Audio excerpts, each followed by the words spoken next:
Villagers laughed when the Duke ordered a second wall around his manor until winter came. The first snow fell on the day Margaret Hayes stood before the Duke of Thornwick and called him a coward to his face. Her voice rang across the village square, sharp, furious, unafraid, even as the crowd gasped at her audacity. "You hide behind your walls while we starve. You spend a fortune on stone and mortar while children go to bed hungry. You build monuments to your own fear instead of helping those who break their backs on your land." The Duke stood motionless on the steps of the village hall, snowflakes settling on his dark coat like accusations. He did not defend himself, did not explain.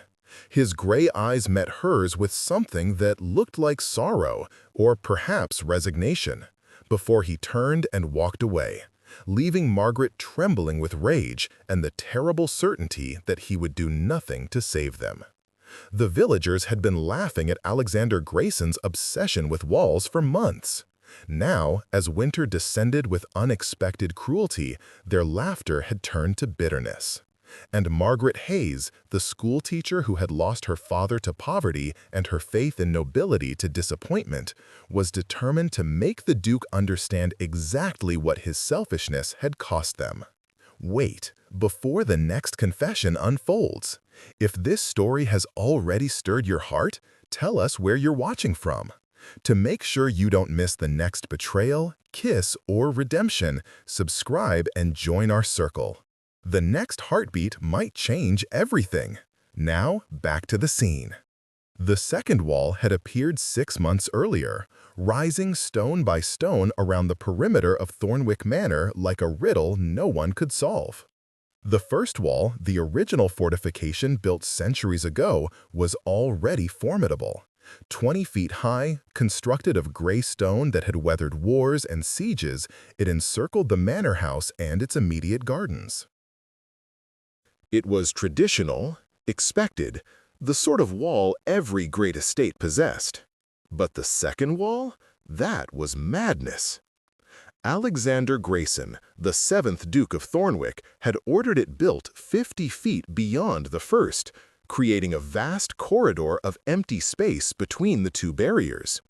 The new wall stood even taller, 25 feet, and stretched in a perfect circle around the entire estate, encompassing not just the manor, but acres of empty land that served no apparent purpose. The cost was astronomical. The Duke employed every stonemason within 50 miles.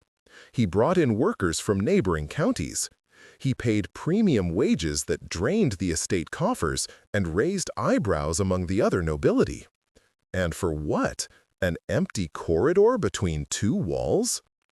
The villagers had theories, each more ridiculous than the last. The Duke's gone mad from isolation. His wife died 10 years ago, you know. No children. He's lost in grief and building walls to keep out ghosts. He's preparing for war, expects Napoleon to rise from the dead and invade England again. He's hiding treasure, criminal gold. That's why he needs 2 walls, in case thieves breach the first. He's simply cruel, spending a fortune on stone while we struggle to afford bread. It's a display of wealth meant to remind us of our place. Margaret Hayes subscribed to the last theory. In the 6 months since construction began, she had watched the Duke pour resources into his inexplicable project while the village of Thornwick suffered. The harvest had been poor that year. Early frost had destroyed half the wheat crop. Grain prices soared. Families who had once been comfortable found themselves choosing between fuel for heating and food for their children. Margaret's father, John Hayes, a tenant farmer who had worked Thornwick land for 40 years, had fallen ill trying to make up the shortfall.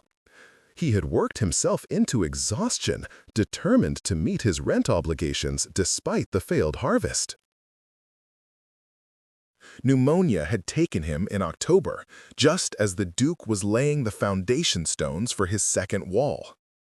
Margaret had buried her father in the village churchyard with money she did not have, borrowed from neighbors who could not afford to lend it. She had stood at the graveside, watching soil fall onto the simple pine coffin, and felt hatred crystallize in her heart. Not a quarter-mile away, the Duke of Thornwick's second wall rose higher each day, a monument to aristocratic indifference.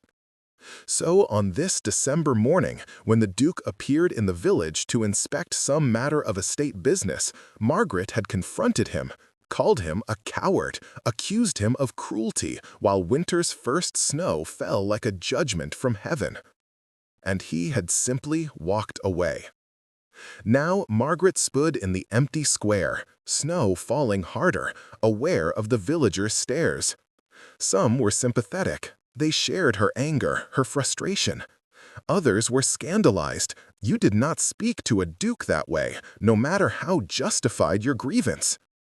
Miss Hayes. The voice was quiet, careful. Margaret turned to find Mrs. Eleanor Briggs, the vicar's wife, approaching with concern written across her weathered face. That was very brave, or very foolish. I am not certain which. Both, probably. Margaret's hands still shook with adrenaline, but someone needed to say it. The Duke is not known for his generosity, Mrs. Briggs agreed carefully, though I have always found him peculiar rather than deliberately cruel. He keeps to himself, rarely comes to the village. One cannot be cruel if one never engages, I suppose. Indifference is its own form of cruelty, Margaret said bitterly, especially when one has the power to help and chooses not to. Mrs. Briggs was quiet for a moment, watching snow accumulate on the cobblestones. Then, "Did you know his wife, the late Duchess?" Margaret shook her head. "She died before I came to Thornwick." "I only moved here 5 years ago to care for my father after my mother passed." "Sophia Grayson was beloved," Mrs. Briggs said softly. "Beautiful, kind, full of life. She used to visit the village every week, bringing food and medicine to families in need. The Duke was different then, younger, happier. They were quite devoted to each other." She paused. "When she died giving birth to a stillborn child, something in the Duke broke. He has not been the same since." "Grief does not excuse neglect," Margaret countered, though her anger had lost some of its sharp edge. "Many people suffer loss. They do not respond by building walls and abandoning their responsibilities." "No," Mrs. Briggs agreed. "They do not. But people respond to pain in different ways, Miss Hayes. Some build walls around their hearts. The Duke seems to have built them quite literally." Margaret pulled her thin shawl tighter against the cold. "I should return to the schoolhouse. The children will be arriving soon." "In this weather? Surely you will cancel lessons." "And have them sit at home in cold houses with empty bellies? At least at school there is a fire, and I can share what little food I have." Margaret's voice was fierce. "The children of Thornwick deserve more than the scraps they have been given, Mrs. Briggs. They deserve warmth and food and hope for a future that is not simply endless hardship. That is my responsibility, and it should be the Duke's as well." She walked away before the vicar's wife could respond, trudging through deepening snow toward the small schoolhouse on the edge of the village. Behind her, Thornwick Manor's ridiculous second wall loomed against the gray sky, a reminder of everything wrong with the world they inhabited. Alexander Grayson sat in his study, staring at the papers spread across his desk without seeing them. "You hide behind your walls while we starve." The schoolteacher's words echoed in his mind, accusatory and true. Her face had been pale with cold and fury, her dark eyes blazing with righteous anger. Margaret Hayes. He knew her name because he knew all his tenants, even if he rarely spoke to them. He knew her father had died recently, knew she taught the village children despite being paid a pittance, knew she had stood at her father's grave alone because she had no other family. He knew, and he had done nothing. Because he was a coward. She had named it correctly. Alexander rose from his desk and moved to the window. From here he could see the construction site, the second wall, nearly complete now after 6 months of obsessive effort. Workers swarmed over the final sections, laying stone even as snow began to hamper their efforts. They thought him mad. He could see it in their faces when they collected their wages, could hear it in the whispers that followed him through the village on the rare occasions he ventured there. The Duke and his walls. What is he trying to keep out or keep in? If they knew the truth, they would not laugh. They would run. Alexander turned from the window and crossed to the fireplace, where flames crackled against the encroaching cold. Above the mantel hung a portrait of Sophia, his wife, his heart, his reason for breathing. She smiled down at him with painted serenity, forever frozen at 25, forever beautiful, forever gone. 10 years. A decade since she had died in childbed, since he had held their stillborn son and felt his soul fracture into pieces too small to reassemble. 3 years since he had discovered the real reason she died. Alexander's hands tightened on the mantel edge, knuckles white with tension. He should have known sooner, should have seen the signs, but grief had blinded him, and by the time he understood, it was almost too late. The disease had a name in the old texts, though modern physicians dismissed such things as superstition, but Alexander had read the accounts, had traced the pattern through Thornwick's history, had discovered the truth hidden in family records and village legends. Every 70 years it came, a plague that arrived with the first heavy snow and spread through Thornwick like wildfire, killing indiscriminately. Children, elders, strong men in their prime, the disease did not discriminate. It burned through the population, leaving mass graves and devastation in its wake. The last outbreak had been 67 years ago, the one before that 71 years prior, and before that 69 years. The pattern was undeniable. The timing was approaching. And this year, the almanacs predicted an early, brutal winter, the kind of winter that had preceded every previous outbreak. Sophia had not died of childbed fever as the doctors claimed. She had died of the early stages of this plague, her body already weakened, unable to survive the trauma of difficult labor. Alexander had found her symptoms documented in the old records, the fever that would not break, the strange rash that appeared and disappeared, the delirium in her final hours. He had been too ignorant to recognize it then, but now he knew, and he would not, could not, allow history to repeat itself. The second wall was not about paranoia or madness or empty display. It was a desperate attempt at quarantine. When the plague came, and Alexander was certain it would come, the people of Thornwick needed to be somewhere safe, somewhere isolated from the disease's spread, somewhere with resources to survive until the contagion burned itself out. The corridor between the two walls could hold the entire village. Alexander had calculated carefully. The space encompassed 20 acres. Enough room for temporary shelters, cook fires, storage for food and supplies. The walls themselves would block the worst of the winter wind, creating a protected environment. And most critically, the dual barriers would prevent the disease from spreading beyond Thornwick should it breach the inner wall. Because the old accounts were clear, the plague did not originate from within. It came from without. From travelers, from traders, from the movement of people during the deadliest weeks of winter. Isolation was the only defense. But Alexander could not explain this to anyone, could not tell the villagers that he was preparing to save them from a disease they did not believe existed.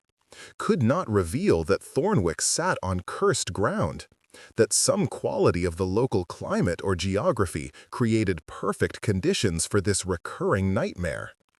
He had tried to warn the village leaders subtly, had suggested they store extra food for winter, had offered to subsidize grain purchases, but they had dismissed him as an eccentric nobleman with too much time and money. So he had built the wall, spent 6 months and most of his fortune creating a refuge that everyone mocked. And when winter came, truly came, with the killing cold that preceded the plague, he would open the gates, would order every person in Thornwick to enter the corridor between the walls, would save them whether they wanted salvation or not, even if they hated him for it, even if they never understood why. A knock on the study door pulled Alexander from his dark thoughts. "Enter." His steward, Mr. Whitmore, appeared, looking troubled. "Your Grace, there is a situation in the village." "What sort of situation?" "The schoolteacher, Miss Hayes. She has been accused of theft." Alexander's stomach dropped. "Theft?" "Yes, Your Grace. She was seen taking bread from the bakery without paying. Mr. Brennan is threatening to have her arrested unless the debt is settled immediately." Of course, the woman who had called him a coward that very morning, now facing legal consequences for the crime of trying to feed hungry children. Alexander made a decision. "Have my horse saddled. I am going to the village." Whitmore's eyebrows rose slightly. The Duke so rarely ventured into Thornwick, but he simply nodded. "Right away, Your Grace." 20 minutes later, Alexander rode through deepening snow toward the village, his mind racing. He knew what he would find. Margaret Hayes, proud and fierce, refusing to apologize for an act of survival. The baker, Brennan, exercising what little power he possessed by threatening a woman with no resources to fight back. The village emerged from the snow like a ghost town. Smoke rose from chimneys, but few people moved through the streets. Too cold, too expensive to burn fuel unnecessarily. Alexander found the confrontation outside the bakery. Margaret Hayes stood with her chin raised, defiant despite the crowd gathering around her. Brennan, a portly man with a face red from anger and cold, pointed at her accusingly. "Thief! I will not tolerate theft, Miss Hayes, no matter how noble your intentions." "I took 3 loaves of day-old bread that you were going to throw to the pigs," Margaret shot back. "Bread that would have been wasted while children go hungry. If that makes me a thief, then I am guilty. Arrest me." "I will," Brennan puffed up with self-importance. Constable Davies, arrest this woman." The village constable, an elderly man who looked profoundly uncomfortable with the entire situation, moved reluctantly toward Margaret. "Stop." Alexander's voice cut through the scene like a blade. He dismounted, handing his horse's reins to a boy who appeared instantly from the crowd. "What is the debt, Mr. Brennan?" The baker's face went from red to purple. "Your Grace, I did not. She has stolen from me repeatedly, feeding those children. 3 shillings worth at least." 3 shillings. Alexander pulled coins from his pocket and pressed them into the baker's hand. "The debt is settled." "Is there anything else?" Brennan stared at the money, then at the Duke, confusion replacing anger. "No, Your Grace. I suppose... no."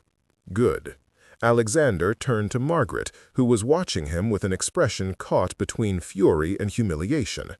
"Miss Hayes, might I have a word?" "I did not need your charity," she said coldly. "It was not charity. It was payment for an injustice." Alexander gestured toward his horse. "Please, walk with me." For a moment, he thought she would refuse. Then she moved toward him, shoulders stiff with pride, and they walked together through the village, with the crowd's whispers following like wind. Neither spoke until they reached the outskirts, where the road led up toward Thornwick Manor. Snow fell steadily now, accumulating in drifts against buildings and fences.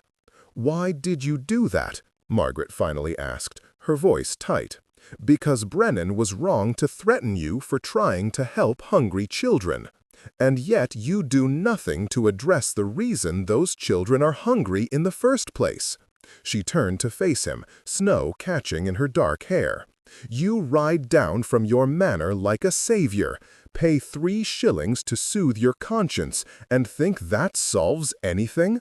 Those children will be hungry again, Your Grace, and I will have to find another way to feed them because I have nothing left to steal." "I know." Alexander met her fierce gaze. "You are correct about me, Miss Hayes. I have been negligent, absent. I have failed in my responsibilities to Thornwick." Margaret blinked, clearly not expecting the admission.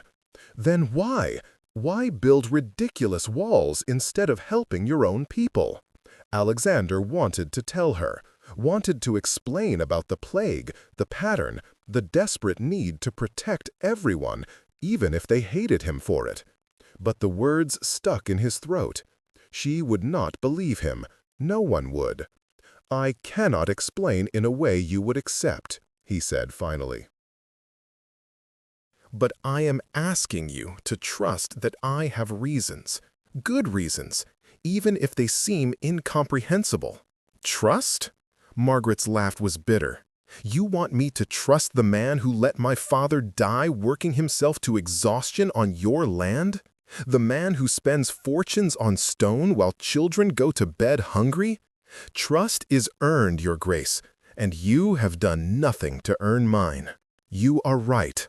The admission cost him, but it was true. I have not earned your trust, but I am asking for it anyway, because what is coming will require it. Miss Hayes, I need you to believe that I am trying to help, even if my methods seem cruel or inexplicable." "What is coming?" Margaret's eyes narrowed. "What do you mean?" Before Alexander could answer, a commotion erupted from the village behind them. Shouting, running footsteps. They turned as Constable Davies appeared, stumbling through the snow, his face pale with fear. "Your Grace, Miss Hayes, come quickly. There's been an accident at the manor wall. 3 workers have collapsed. The physician is with them, but—" He swallowed hard. "It looks like fever. High fever that came on suddenly. And they have a rash, strange markings on their skin." Alexander's blood turned to ice. No, not yet. The wall was not finished. The preparations were not complete. But the disease did not care about his timeline. It had arrived. Margaret was already running back toward the village, her skirts hiked up, heedless of propriety. Alexander followed, his heart hammering, already knowing what he would find. The 3 workers lay in the village hall, burning with fever despite the cold. The rash was exactly as the old accounts described, red and raised, appearing in strange geometric patterns across their skin. The physician, Dr. Morrison, bent over them with concern carved deep into his face. "I have never seen anything like this," Morrison said when Alexander entered. "The fever is dangerously high, and it came on suddenly." They were working just an hour ago, completely healthy. "It is the plague," Alexander said quietly. Every head in the room turned toward him. Morrison frowned. "Your Grace?" "The plague that strikes Thornwick every 70 years. It has returned." Alexander's voice was steady despite the fear coursing through him. "And if we do not act immediately, everyone in this village will die." Silence. Then Margaret stepped forward, her voice sharp with disbelief. "Have you gone mad? There is no such plague. You are talking about superstitious nonsense." "I am talking about historical fact." Alexander turned to face the gathered villagers. "Check the church records. Every 70 years, like clockwork, a disease sweeps through Thornwick. It arrives with the first heavy snow and kills hundreds before burning itself out. The last outbreak was 1755. Before that, 1684. Before that, 1615. The pattern is undeniable. Coincidence, Dr. Morrison said, but his voice lacked conviction. Outbreaks of various diseases, with identical symptoms, arriving at nearly identical intervals, killing at identical rates? Alexander shook his head. No, this is not coincidence. This is a recurring nightmare that Thornwick has suffered for centuries, and I have spent the last 6 months preparing to prevent it. Understanding dawned slowly across the faces watching him. Margaret's eyes widened as pieces clicked into place. The wall, the second wall. You were not building a monument to your paranoia. I was building a quarantine. Alexander moved to the window, looking up at the manor visible through the snow. The corridor between the walls can hold every person in Thornwick. The walls will block the wind, provide shelter from the cold. I have been stockpiling supplies, food, medicine, fuel, enough to last through winter. If we move everyone into the corridor now, before the disease spreads further, we can isolate the sick and protect the healthy. You knew this was coming, Margaret whispered. All this time, while we mocked you and called you mad, you were trying to save us. Yes, the word was simple, final. Though I prayed I was wrong, prayed the pattern would break this time. He turned back to face them. But I was not wrong.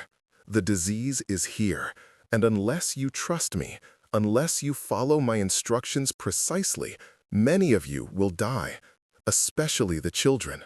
The mention of children galvanized Margaret. She stepped forward, all previous anger transformed into fierce determination. What do we need to do? Alexander felt gratitude flood through him.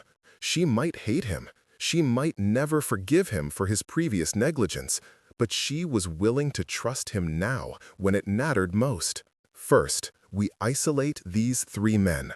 Dr. Morrison, you will care for them, but you must take precautions. Cover your mouth and nose, wash your hands thoroughly. The disease spreads through close contact and possibly through the air. He turned to address the room. Second, send runners to every home in Thornwick. Everyone must pack essentials, warm clothes, blankets, personal items, and move to the manor within 3 hours. The gates will be opened. You will be directed into the corridor between the walls. Pack and leave our homes? Someone in the crowd protested. Your Grace, we cannot simply abandon. You can and you will. Alexander's voice hardened with command. I am not requesting this. As Duke of Thornwick, I am ordering it. Anyone who refuses will be forcibly relocated if necessary. I will not allow stubborn pride to result in deaths I could have prevented. Margaret touched his arm, her voice low. Your Grace, they will resist.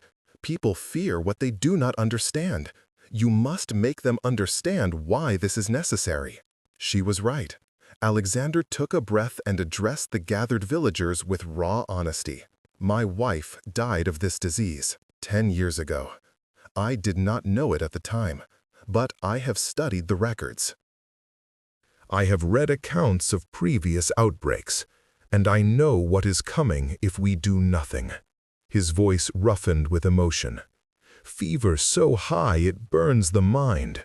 Rashes that spread across the body like wildfire. Delirium. Death within 3 days for most victims. The disease kills children first.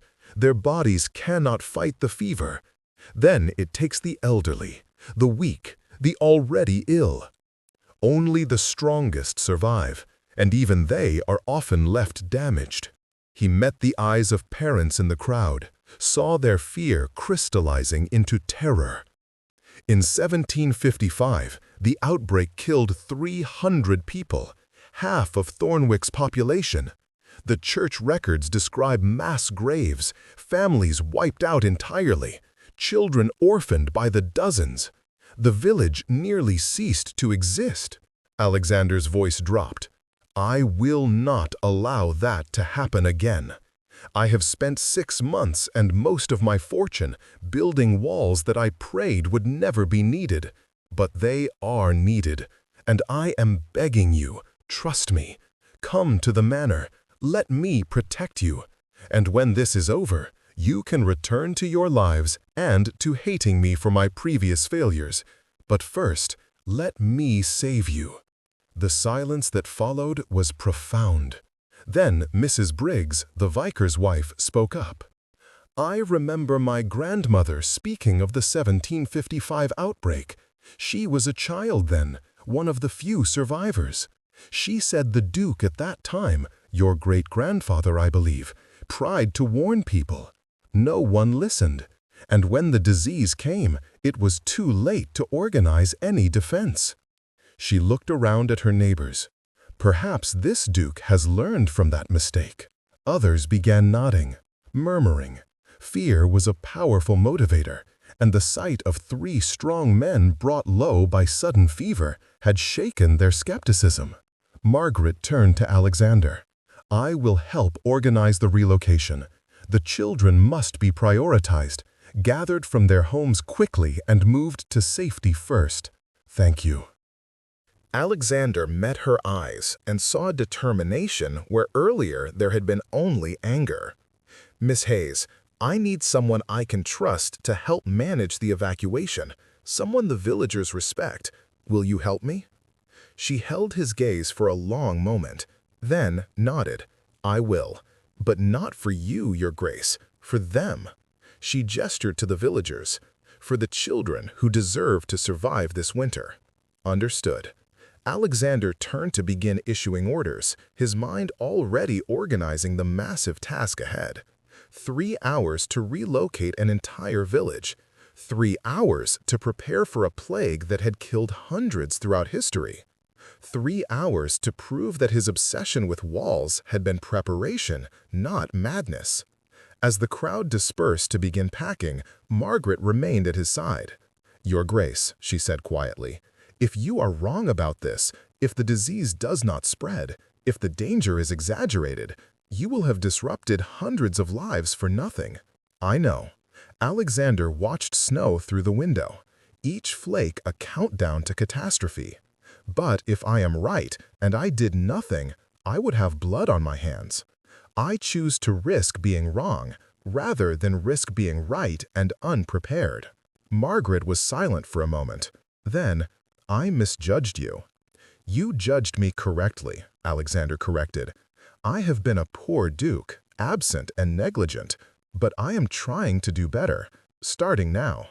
She studied his face, searching for something. Truth, perhaps, or the strength to trust a man she had every reason to hate. Finally, she nodded. "Then we should begin. Time is not on our side." Together, they left the village hall and began the desperate work of saving Thornwick from a plague that history promised was coming. Whether anyone would believe them until it was too late remained to be seen. The next 3 hours were chaos organized by sheer force of will. Alexander stationed himself at the manor gates, directing the stream of villagers entering the corridor between the walls. His steward, Whitmore, had worked miracles in the months of preparation. Temporary shelters had been erected, essentially long barracks with wood-burning stoves and rows of simple cots. Food stores were stacked in a converted stable. Medical supplies occupied a dedicated tent. Water barrels lined one wall, filled from the manor's well. It looked like a military encampment, which, in a sense, it was. They were at war with an invisible enemy. Margaret Hayes proved invaluable. She moved through the village with authority, convincing skeptical families to pack their belongings and leave their homes. Her status as the schoolteacher gave her credibility. The villagers trusted her, even if they doubted the Duke. "Miss Hayes says we must go," became the refrain that moved people to action. If Miss Hayes believes the danger is real, then perhaps we should listen. By late afternoon, nearly 200 people had relocated to the corridor. They huddled in the shelters, confused and frightened. Children crying for their familiar beds, adults grumbling about the disruption. Alexander walked among them, trying to reassure without making false promises. He could not guarantee they would survive. He could only guarantee he would do everything in his power to protect them. Dr. Morrison remained in the village with the 3 sick workers, joined by 2 brave nurses who volunteered to risk exposure. They would continue caring for the infected while monitoring for new cases. If the disease spread despite their efforts, Morrison would send word immediately. As darkness fell, Alexander finally paused in his organizing to assess the situation. Most of the village was accounted for. The stubborn few who refused to leave had been noted. He would send men to forcibly relocate them if necessary, though he hoped it would not come to that. He found Margaret in one of the shelters, distributing blankets to families settling in for an uncertain night. She looked exhausted, her hair escaping its pins, her dress dirty from the day's work, but her expression was determined. "How many are still in the village?" she asked when she spotted him. "Perhaps 30. Most are farmers who insist they cannot leave their livestock. I have sent word that they may bring essential animals into the manor stables, but—" Alexander trailed off, frustrated. "Some people will not be convinced until they see proof. Then we must hope the proof does not come in the form of more deaths." Margaret straightened, pressing a hand to her lower back. "Your Grace, the children are frightened. They do not understand why they have been taken from their homes. Perhaps you could speak to them, reassure them?" Alexander hesitated. He was not good with children, had never learned, since he and Sophia had lost their only child before he drew breath. But Margaret was watching him with expectation, and he could not refuse. "Show me where they are." She led him to a shelter that had been designated for families with young children. Inside, perhaps 40 children, ranging from toddlers to adolescents, huddled with their parents, wide-eyed and uncertain. Alexander knelt down to their level, acutely aware of all the eyes watching him. How did one explain plague to children? How did one balance truth with comfort? "I know you are frightened," he began quietly. "I know your homes feel far away, and this place is strange and cold. But I want you to think of this as an adventure, a winter camp where we will all stay together and take care of each other until spring comes." "Why can't we have adventures at home?" a small girl asked, her voice trembling. "Because sometimes the best way to stay safe is to be together. There is a sickness in the village. You may have heard about the 3 men who became ill. We are here to make sure that sickness does not spread. These walls will protect us. And inside these walls, we have food and warmth and each other." A boy of perhaps 10 raised his hand as if in school. "Your Grace, is it true you spent all your money building these walls? That you became poor to save us?" Alexander smiled despite the weight in his chest. "Not poor, but yes, I spent a great deal to build walls that I hoped would never be needed. I am glad I built them anyway." "Are we going to die?" The question came from a girl of perhaps 7, her eyes huge in her pale face. The shelter went silent. Every parent held their breath, waiting to hear how the Duke would answer that terrible question. Alexander did not lie. Some people might become sick. And sometimes, when people get very sick, they die. But we are going to fight very hard to keep everyone safe. Dr. Morrison is a good physician. Miss Hayes is here to help take care of you. And I promise." He met the girl's eyes. "I promise that I will do everything in my power to protect every person in this corridor. That is why I built these walls, to keep you safe." "Even though we laughed at you?" another child asked.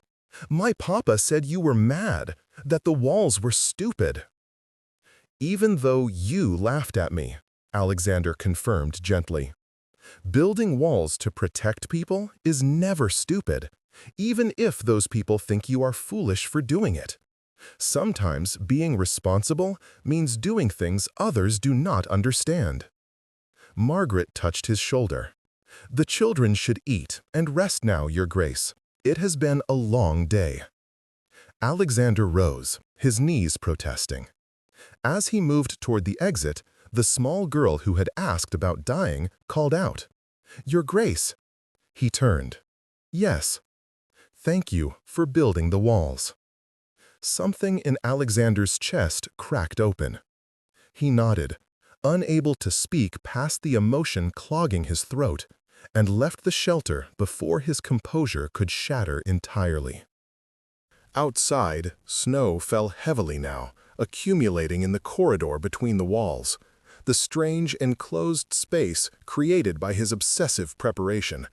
Margaret followed him out, wrapping her arms around herself against the cold. "That was kindly done," she said. "The children needed to hear that someone was fighting for them. I should have been fighting for them all along." Alexander stared up at the walls rising on either side, 20 and 25 feet of stone that had cost him nearly everything. 6 months ago, when construction began, I told myself I was doing this to save lives, but the truth is more complicated. I was also trying to save myself. Margaret frowned. "What do you mean?" Alexander was quiet for a long moment, weighing whether to reveal the full truth. Then, "My wife died because I did not understand what was happening. I was ignorant and unprepared, and she paid the price. I have lived with that guilt for 10 years. Building these walls was my attempt at redemption. If I could save Thornwick, perhaps I could forgive myself for failing to save Sophia. That is a heavy burden to carry alone. I have grown accustomed to solitude." Alexander turned to face her. "But today I was grateful not to be alone. You helped me when you had every reason to refuse, when I have done nothing to deserve your assistance." Margaret's expression was complicated, anger and sympathy and something else warring across her features. "I did not help you, Your Grace. I helped them, the children, the families. The people of Thornwick deserve to live, even if you and I have complications." Complications? Alexander almost smiled. "Is that what we are calling the fact that you publicly called me a coward this morning?" To his surprise, Margaret flushed. "You deserved it. Or at least I thought you did at the time." "I did deserve it." Alexander held her gaze. "I have been a coward, Miss Hayes. Hiding in my manor, avoiding the village, trying to help from a distance instead of engaging with the people I am responsible for. Building walls because it was easier than building relationships. And now? Now I am trying to do better. Whether I succeed or fail, at least I will have tried." He gestured to the shelters around them, the families settling in for an uncertain night. "This is my attempt, flawed and desperate, and perhaps doomed, but it is something." Margaret studied him in the darkness, snow settling on her shoulders like stars. "I misjudged you," she said finally. "Or perhaps I judged you correctly based on insufficient information. Either way, I owe you an apology.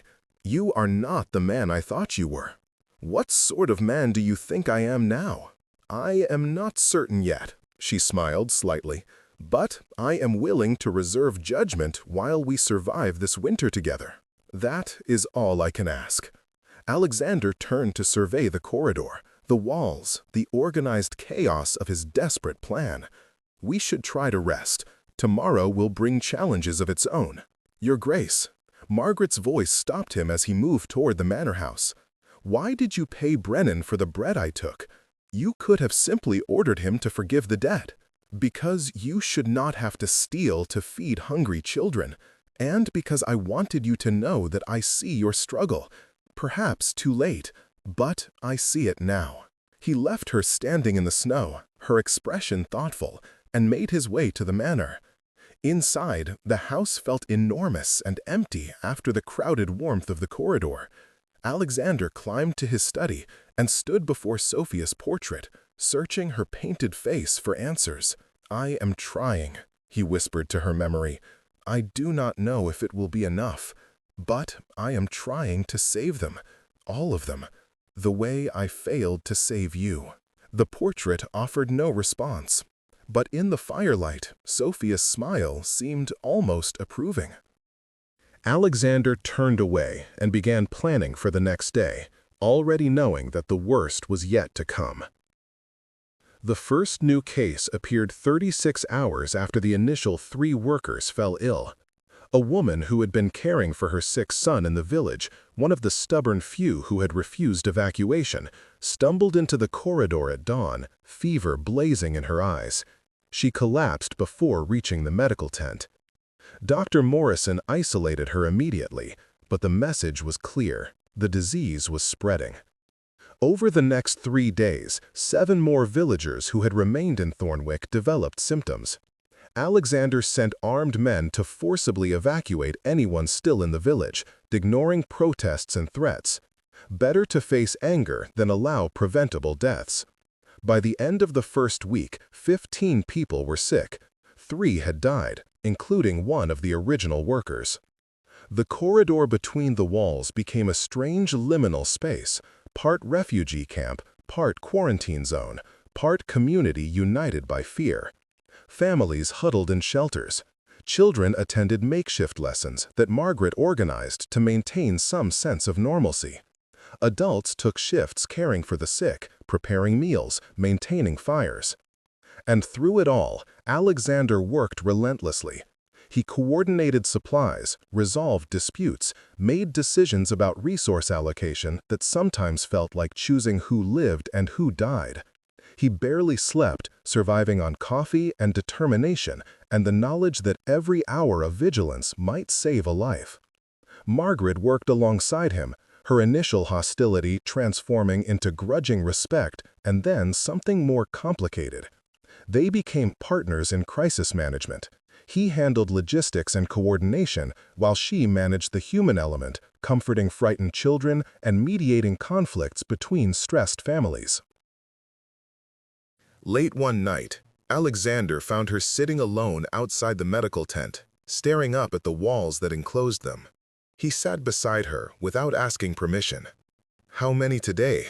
she asked, her voice hoarse from exhaustion. 2 new cases, but the elderly woman, Mrs. Patterson, she survived the fever. Dr. Morrison thinks she has passed the crisis point. That is the first survivor among the severe cases. Yes.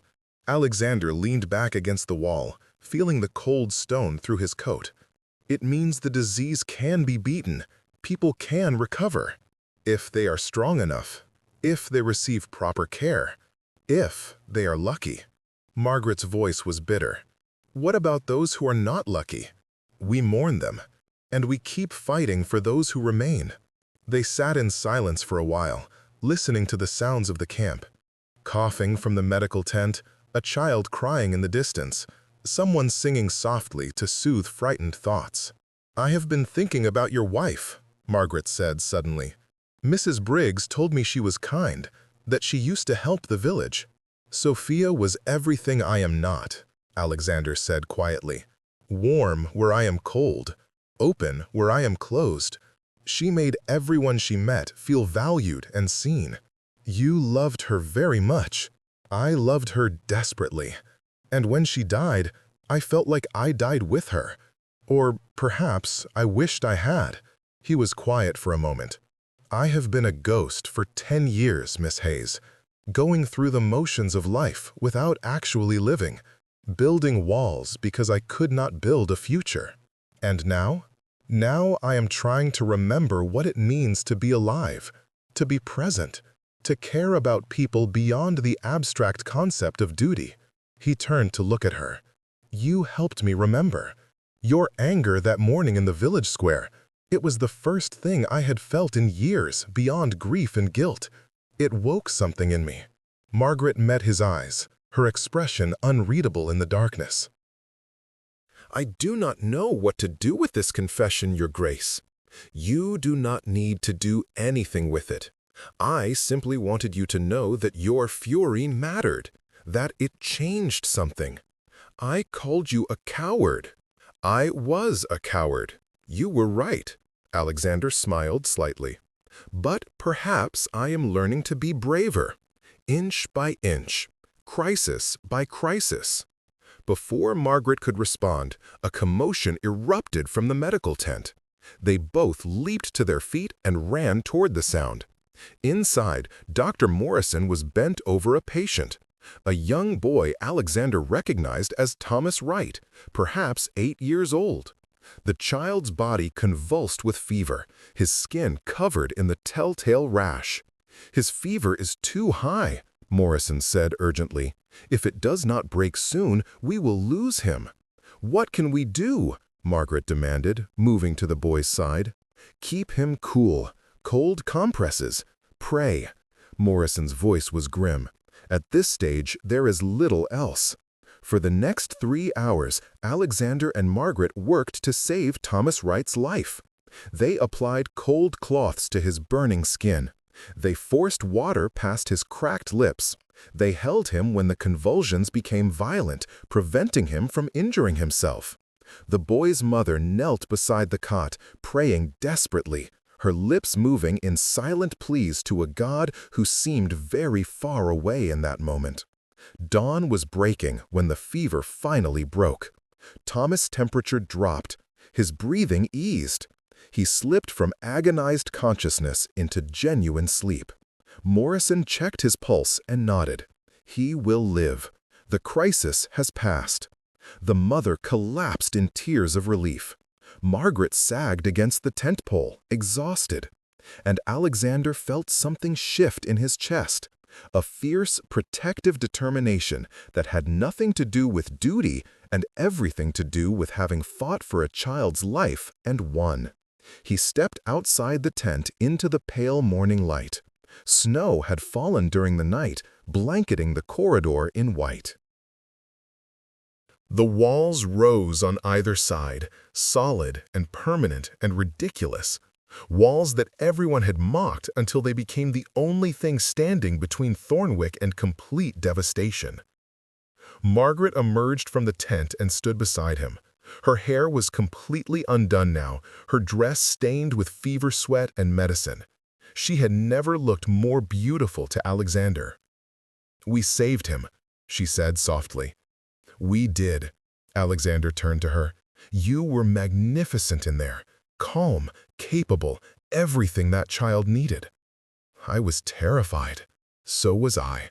But we did not let terror stop us. He reached out, hesitated, then gently tucked a strand of hair behind her ear. The gesture was intimate, familiar, and Margaret's eyes widened at the contact. "Your Grace." "Alexander." His voice was rough. "When we are alone, please call me Alexander. I am tired of being your Grace, tired of the distance and formality. For 10 years I have been the Duke, always proper, always distant. But right now, in this moment, I would very much like to be simply a man who is grateful to be standing beside you." Margaret searched his face. "Alexander," she said carefully, testing the name. "We are in the middle of a crisis. This is not the time for whatever this is." "You are right." Alexander dropped his hand, stepping back. "Forgive me, I have overstepped." "No." Margaret caught his hand, preventing him from retreating further. "I said this is not the time. I did not say I was unwilling. When this is over, when the plague has passed and Thornwick is safe, perhaps then we can explore what this might be. But for now, we must focus on survival." "For now, survival," Alexander agreed. "And after? After? We will see." She squeezed his hand once, then released it. "We should check on the other patients." They returned to work, but something had changed between them. A possibility had been named, delicate as new snow and just as easily destroyed. But it was there. And for Alexander, it was the first glimpse of hope he had felt since Sophia died. Perhaps he could have a future after all. Perhaps the walls he had built to protect others could also protect this fragile new feeling growing in his chest. Perhaps redemption was possible, even for cowards who learned too late how to be brave. The plague raged for 3 more weeks. At its peak, 37 people lay sick in the medical tent. 5 died despite all efforts to save them. But slowly, agonizingly, the tide began to turn. Survivors outnumbered deaths. The fever responded to treatment in some patients. The disease began to run out of new people to infect because everyone was isolated within the walls. Alexander's desperate plan was working. By the end of January, no new cases had appeared for a week. Dr. Morrison cautiously declared that the worst might be past. The villagers, confined for nearly a month, were restless and eager to return to their homes. But Alexander refused to open the gates. 1 more week, he insisted, to be certain the disease is truly gone. There were grumbles, but people complied. They had seen too many deaths, lost too many neighbors. Another week of discomfort was worth avoiding a resurgence. Margaret continued organizing activities for the children, maintaining the makeshift school, keeping spirits up through the final stretch. She and Alexander worked together so seamlessly now that the villagers began to whisper about their duke and the schoolteacher, wondering if something more than crisis management was developing between them. Alexander did not discourage the whispers, neither did Margaret. Finally, on a clear February morning with weak sunlight breaking through winter clouds, Alexander gave the order to open the gates. The villagers streamed back to their homes, carrying belongings and memories of the strangest month of their lives. They found Thornwick largely intact, snow-covered and cold, but waiting patiently for their return. The houses that had held infected patients were burned on Dr. Morrison's orders. Better to destroy possible contamination than risk the disease lingering in blankets and bedding. Gradually, life returned to something resembling normal. Shops reopened. Farmers checked on livestock. The church held a service to mourn the dead and give thanks for survivors. Alexander stood at the back of the church, watching his people celebrate their survival. 32 had died, a terrible toll, but nothing compared to the 300 lost in 1755. His walls had worked. His obsessive preparation had saved hundreds of lives. And yet, he felt no triumph, only exhaustion and relief and the weight of the lives that could not be saved. After the service, Margaret found him in the churchyard, standing before the fresh graves of plague victims. Her father was buried nearby, and she laid flowers on his headstone before joining Alexander. "You should be proud," she said quietly. "You saved this village, Alexander." "I failed 32 people." "You saved 250. She took his hand, no longer hiding the gesture. "You cannot save everyone, but you saved most of them. That is worth celebrating." Alexander turned to her. In the weeks they had spent fighting the plague together, she had become essential to him. Her strength, her compassion, her refusal to let him wallow in grief. She had pulled him back into the world of the living. "Margaret," he said carefully, "when I asked you to call me Alexander, I meant it. When I suggested there might be something between us, I was serious. But I do not want to presume.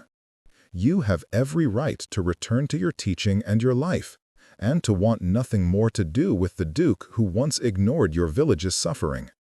You are not that Duke anymore." Margaret's smile was gentle. "That Duke died somewhere in that corridor between the walls. The man I see now is someone different, someone who knelt beside a dying child and fought for his life, someone who went without sleep for weeks to protect people who had mocked him, someone who still carries too much guilt and too many scars. We all carry scars, Alexander." She stepped closer. "The question is whether we carry them alone or whether we find someone to help bear the weight. I would very much like not to be alone anymore. Then you will not be." Margaret rose on her toes and kissed him, soft and brief and full of promise. "But I have conditions." "Name them." First, you will involve yourself in the village. No more hiding in your manor. The people need to see their duke, know him, trust him. Agreed. Second, you will hire me as your estate manager's assistant. I am tired of surviving on pennies as a school teacher. I have skills, and I deserve to be compensated for them. Alexander laughed. The sound surprised from him after weeks of worry. That is a condition I am delighted to accept, though I suspect you will be running the estate within 6 months. Perhaps. Margaret's smile was mischievous. And third, you will tear down those ridiculous walls. Alexander blinked. What? The walls, Alexander. They served their purpose. They saved us. But now they are monuments to crisis and fear. Thornwick does not need walls anymore.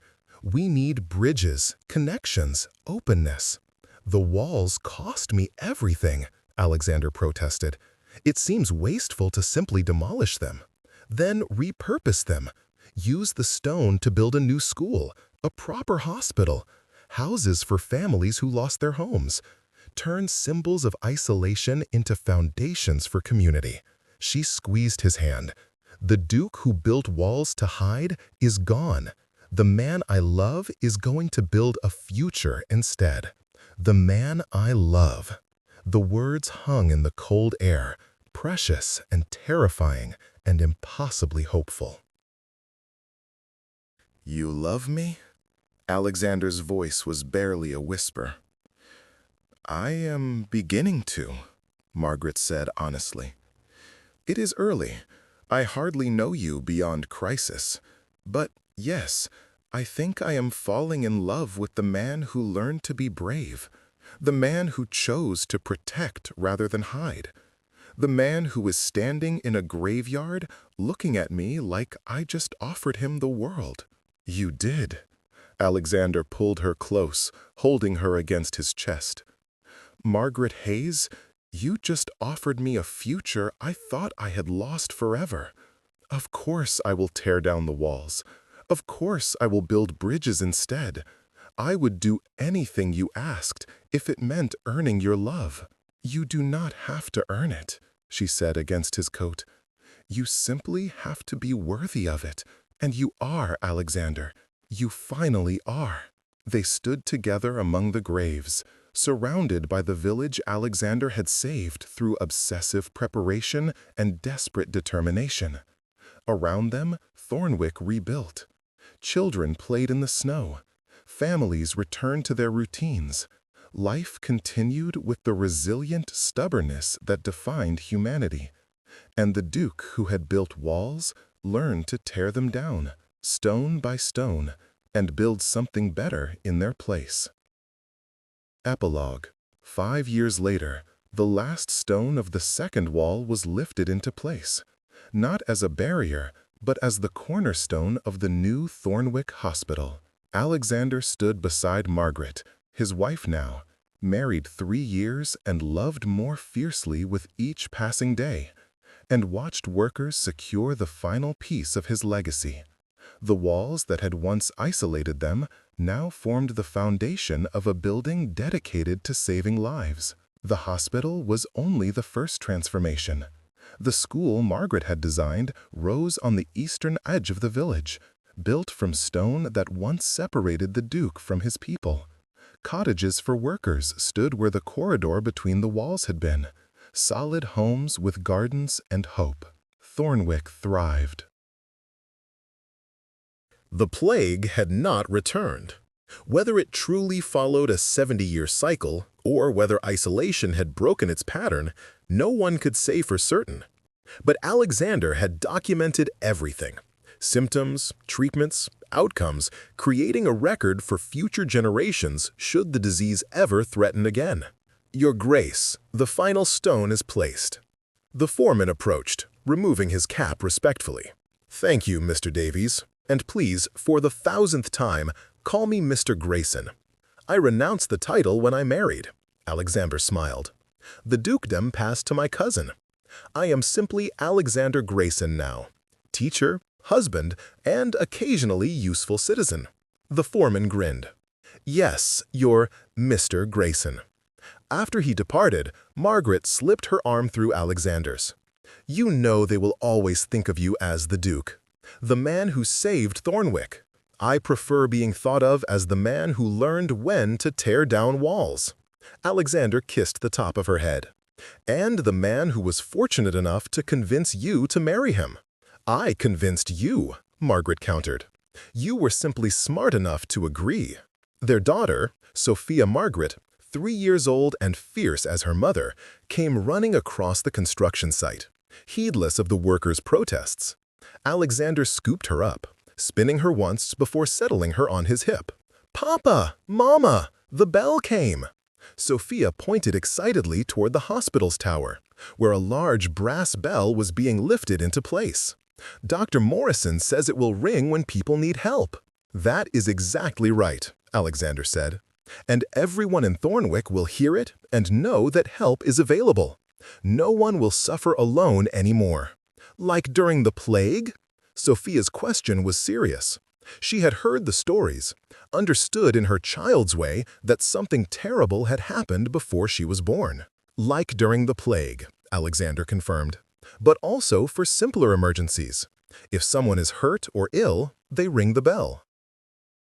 And people come running to help." "That is what community means," Margaret added, stroking their daughter's dark hair, taking care of each other, being connected instead of isolated. Sophia nodded solemnly. "I like being connected." "So do I," Alexander said, meeting his wife's eyes over their daughter's head. "So do I." They stood together as the sun set over Thornwick, painting the new hospital in shades of gold and rose. Around them, the village bustled with life and purpose and hope. The walls that once divided had become bridges that united. And the Duke who had hidden behind stone had become a man who finally understood that true strength lay not in isolation, but in connection, in loving, in being loved, in building something beautiful from the ruins of fear. The bell rang, a test of its mechanism, and the clear, bright sound carried across Thornwick, promising help, promising hope, promising that they would face whatever came next together. And in that moment, Alexander Grayson, former Duke, current husband and father, forever grateful for the woman who taught him to tear down walls, knew he had finally found his redemption, not in grand gestures or massive fortifications, but in the quiet, persistent work of building a life worth living.